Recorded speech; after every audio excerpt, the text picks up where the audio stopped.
दोस्तों मैं हमेशा एक बात कहती हूँ कि असली पॉलिटिक्स जो होती है ना वो पार्टी के अंदर होती है। हमको ऐसा लगता है कि कांग्रेस बीजेपी पर निशाना साध रही है, बीजेपी कांग्रेस पर निशाना साध रही है, पर जिस पॉलिटिक्स के बारे में बिल्कुल बात नहीं होती है और जिसके बारे में खबरें भी बाहर नहीं आ पाती हैं वो है पार्टी के अंदर की पॉलिटिक्स। इस वक्त देश की सबसे बड़ी पार्टी और सबसे ताकतवर पार्टी है बीजेपी, और जाहिर तौर पर जो सबसे ताकतवर है वहां सबसे ज्यादा पॉलिटिक्स होती है, और उसी पॉलिटिक्स का ऐसा लगता है शिकार हो गई है कंगना रनौत। क्या आपने एक चीज नोटिस की दोस्तों, कंगना रनौत अचानक से गायब हो गई हैं। आपको वाकई में हैरानी होगी, पिछले साल जो भी संसद के सत्र हुए, जब नई नई लोकसभा बनी, तो कंगना रनौत की मौजूदगी बड़ी मजबूत थी संसद में। लेकिन इस बार जो बजट सत्र हुआ, जो अभी खत्म हुआ है, उसमें कंगना रनौत मुझे दिखी ही नहीं, क्योंकि बजट में तो मैं हर दिन संसद बहुत ही पैनी नजर रखती हूँ, संसद में हर दिन संसद की प्रोसीडिंग देखती हूँ। कंगना रनौत ने ना तो कोई सवाल पूछा, और कंगना रनौत वैसे भी संसद जब आती हैं तो मीडिया से बात करती रहती हैं, फिर वो कभी राहुल गांधी के बारे में कुछ बोलती है, कभी प्रियंका गांधी के बारे में कुछ बोलती है, वो भी नहीं हुआ। तो सवाल ये दोस्तों कि कंगना रनौत आजकल कहाँ गायब है। क्या कंगना के समझ में आ गया है कि राहुल गांधी से उन्होंने बेकार पंगा ले लिया। एक आंकड़ा मैं आपके लिए लेकर आई हूँ दोस्तों, PRS लेजिस्लेटिव रिसर्च के अनुसार पिछले साल 2024 में लोकसभा चुनाव के बाद जो सत्र हुआ, संसदीय सत्र हुआ, उसमें कंगना ने 100% अपनी प्रेजेंस दर्ज की। मतलब वो हर दिन आई, जो भी सत्र हुए वो उसमें हर दिन आई। इसके बाद लेकिन लोगों को हैरानी तब हुई जब 2025 में बजट सत्र हुआ, जो कि मैं बोल रही हूँ, उसमें उनकी एब्सेंस मतलब भयानक थी। एक दिन में नहीं आई, वो शून्य थी। देखिए यहाँ पर लिखा है 2025 के बजट सत्र में कंगना की उपस्थिति शून्य रही। पिछले साल के बजट सत्र में उनका जो मौजूदगी थी वो 80% थी, क्योंकि नई नई सरकार बनी थी तो इंटरिम बजट आता है एक साल के लिए, और शीतकालीन सत्र में वो 90% आई। उसके बाद विंटर सेशन आया था, उसमें भी 90% आई, और खूब वो आती थी, राहुल गांधी के बारे में कुछ ना कुछ बोलती थी। लेकिन अब बजट सत्र में भी वो नहीं आई, और बीजेपी ने भी उनको साइडलाइन कर दिया है। क्यों, सब कुछ मैं आपको तफसील से बताऊंगी। दरअसल दोस्तों, कंगना रनौत बीजेपी को क्यों पसंद थी, क्योंकि कंगना वो बातें बोलती थी जो बीजेपी को सूट करती थी।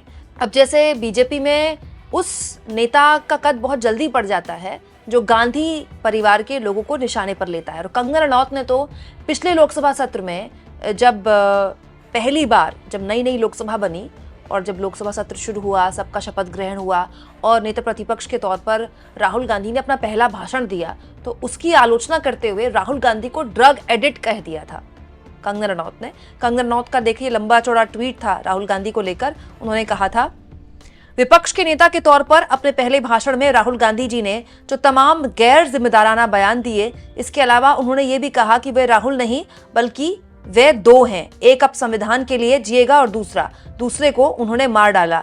ये कोई मजाक नहीं। राहुल जी को तुरंत कोई थेरेपी सेशन लेना चाहिए। बहुत से मनोवैज्ञानिक इस बात से सहमत होंगे कि परिवार और मां की ओर से किसी और की तरह बनने का दबाव किसी को भी ऐसी पहचान का संकट दे सकता है। राहुल जी के उस बयान में बहुत विरोधाभास, संघर्ष और दर्द है। राहुल जी ने माननीय रक्षा मंत्री जी से भी कहा कि उन्हें भी उनमें दो दिखते हैं। ऐसे बयान बिल्कुल चिंताजनक हैं, और मैं संसद में इस तरह के व्यवहार के मनोवैज्ञानिक अंडरकरेंट के बारे में सोचना बंद नहीं कर सकता। तो राहुल गांधी के व्यवहार को कंगना ने कहा था कि उनको थेरेपिस्ट की जरूरत है, उनको अपना दिमागी इलाज कराना चाहिए और मनोवैज्ञानिक के पास जाना चाहिए था। कंगना ने उसके बाद एक और बयान दिया था राहुल गांधी को लेकर कि कभी जब वो बोलते हैं संसद में तो ऐसा लगता है कि वो नशा करके आए हैं, वो ड्रग एडिक्ट है। उसके बाद इस बयान की काफी निंदा भी हुई थी, लेकिन कंगना को लगातार मीडिया फुटेज मिल रही थी क्योंकि वो राहुल गांधी को टारगेट कर रही थी। लेकिन फिर कंगना एक गलत रास्ते पे चली गई।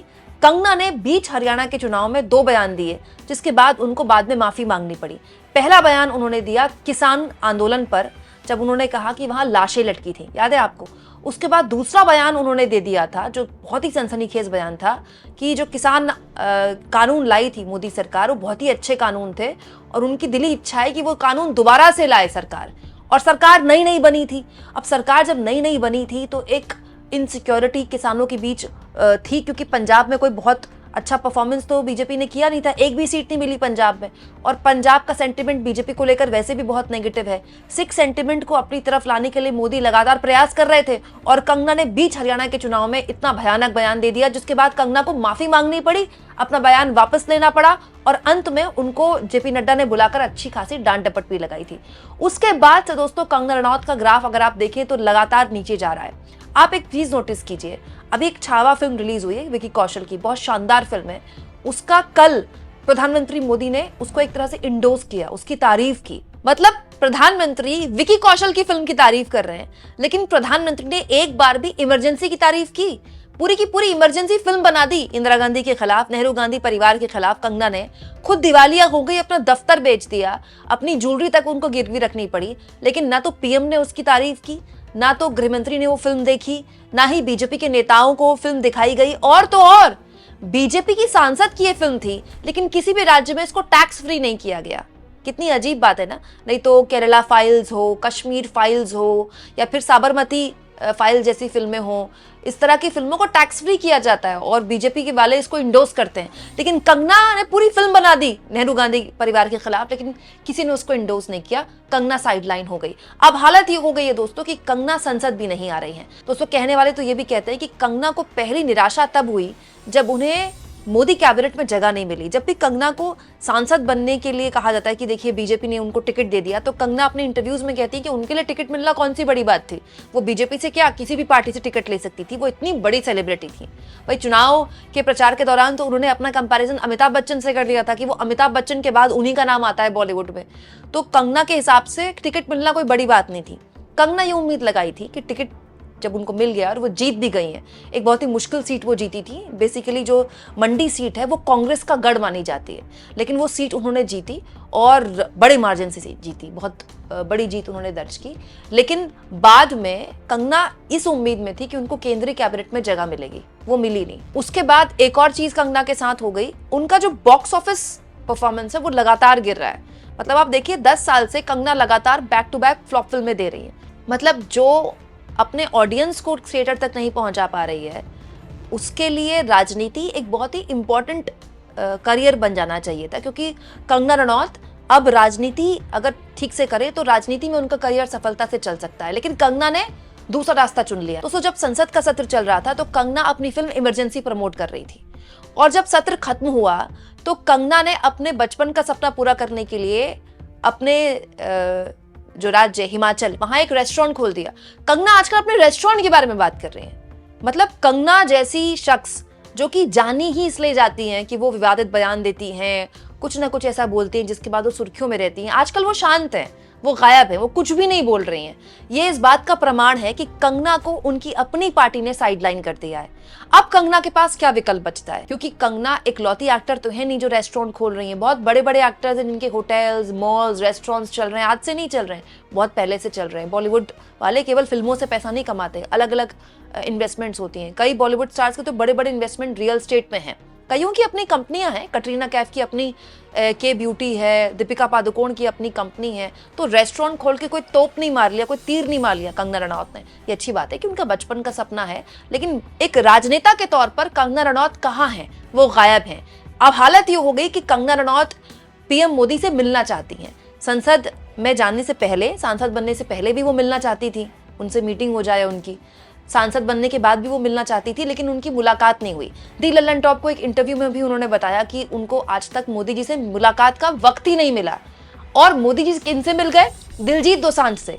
हर कोई हैरान तब हुआ जब दिलजीत, जो कि एक ऐसे स्टार हैं जिन्होंने किसान आंदोलन का खुलकर समर्थन किया था, किसान आंदोलन में गए थे, 1 करोड़ रुपए दान किए थे, लेकिन मोदी ने दिलजीत से मुलाकात की, क्योंकि सिखों के बीच मोदी अपनी पैठ बढ़ाना चाहते हैं। हाल के सालों में खासतौर पर किसान आंदोलन के बाद बीजेपी को इसका काफी नुकसान हुआ है। और मोदी को आप जानते हैं दोस्तों, किसी भी ऐसे इंसान से मुलाकात करने में मोदी को कभी हर्ज नहीं होता जिनसे उनको लगता है कि उनको राजनीतिक फायदा हो सकता है। और दिलजीत इस वक्त एक बहुत बड़े स्टार हैं, ग्लोबल स्टार हैं। और एक और पहचान, किसान आंदोलन के दौरान दिलजीत और कंगना की काफी तू-तू मैं हुई थी सोशल मीडिया में, लेकिन फिर भी मोदी उनसे मिले, उनकी तारीफ की, उनकी फोटो सोशल मीडिया में शेयर की। कितनी हैरानी की बात है कि कंगना से मोदी नहीं मिलते हैं, लेकिन दिलजीत से मिल जाते हैं। यानी कि आप कह सकते हैं कि कंगना रनौत, जिन्होंने राहुल गांधी के खिलाफ उल जलूल बयानबाजी देकर अपने करियर की एक तरह से उन्होंने सोचा था कि उनका करियर और नया उड़ान भरेगा, अब उनको वही जबान मुश्किल में डाल रही है। इस हद तक कि उनकी अपनी पार्टी ने उनसे किनारा कर लिया है। उनकी अपनी पार्टी ना तो उनको प्रमोट कर रही है, ना ही उनको फिल्मों को प्रमोट कर रही है। अब कंगना के पास विकल्प क्या है? कंगना के पास अब भी विकल्प है दोस्तों। कंगना आज भी बीजेपी की सांसद हैं। हालांकि सांसद बनने के बाद अब वो अपने संसदीय क्षेत्र में जाती हैं कि नहीं जाती हैं, लोगों से कितना मिलती हैं, उनकी मौजूदगी कितनी होती है, ये कोई नहीं जानता है। लेकिन एक सांसद के तौर पर अगर वो एक अच्छी सांसद उभरती हैं, अच्छी सांसद बनती हैं, तो वो पॉलिटिक्स में अपना करियर आगे चला सकती हैं। ऐसा कुछ नहीं है कि मामला बिगड़ गया है। लेकिन जिस तरह से वो काम कर रही हैं, ना तो वो संसद आ रही हैं, अपने संसदीय क्षेत्र में वो गायब है, अपने राज्य में वो रेस्टोरेंट खोल रही हैं। एक सांसद को अपना बचपन का सपना पूरा करने का पूरा अधिकार है, लेकिन सबसे पहली जिम्मेदारी उसका अपने संसदीय क्षेत्र में मौजूदगी है। और कंगना ने वादा किया था कि वो बहुत अच्छी सांसद बनेंगी, वो मुंबई में नहीं, वो हिमाचल में दिखेंगी। लेकिन क्या वो ऐसा करती दिखाई दे रही हैं? आपको क्या लगता है दोस्तों, कंगना का करियर फिल्मों में तो डूबा, क्या राजनीति में भी डूब जाएगा? कमेंट बॉक्स में जरूर लिखें और जितना हो सके चैनल को शेयर करें, सब्सक्राइब करें और थैंक्स फॉर ज्वाइन के ऑप्शन से अगर आप चाहें तो कुछ आर्थिक मदद भी चैनल की जरूर करें।